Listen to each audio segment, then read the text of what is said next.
સમગ્ર બનાસકાંઠા જિલ્લાની જનતાનો ક્ષત્રિય સમાજ અને તમામ જે મતદારોએ જે ક્ષત્રિય સમાજે મદદ કરી અને એક અહંકાર જે ઉતાર્યો એ બનાસકાંઠાના ક્ષત્રિય સમાજનો પણ હું હૃદયપૂર્વક આભાર માનું છું।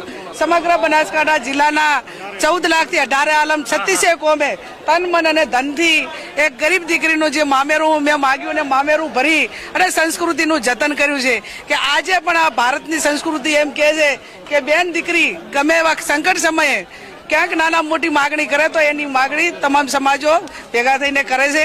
ત્યારે આ જીત એ બનાસકાંઠાની જનતાની જીત છે, કોંગ્રેસના કાર્યકરોની છે। બનાસકાંઠામાં જે કંઈ એક ચૂંટણીનો જે મુદ્દો હતો અમારો કે અમે તમારી વચ્ચે રહીશું, તમે અમને મદદ કરશો તો અમે બીજાને મદદ કરવા માટેના પ્રયત્નો કરશું।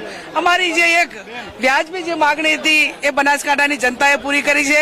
ગુજરાત પ્રદેશ કોંગ્રેસ સમિતિના પ્રમુખ શક્તિસિંહ ગોહિલજીનો પણ ખૂબ ખૂબ હૃદયપૂર્વક આભાર માનું છું અને મારા શેષ નેતૃત્વ પ્રિયંકાજીનો હૃદયપૂર્વક આભાર માનું છું કે ગરીબ દીકરીને જીતાડવા માટે કરીને બનાસકાંઠા સુધી આવીને એમને એમ કહ્યું કે કહા હે મેરી બહેન કો જીતાઓ, એટલે એક એમને બેન તરીકે જ્યારે મને સરખાવી છે ત્યારે પ્રિયંકાજીનો પણ ખૂબ હૃદયપૂર્વક આભાર માનું છું।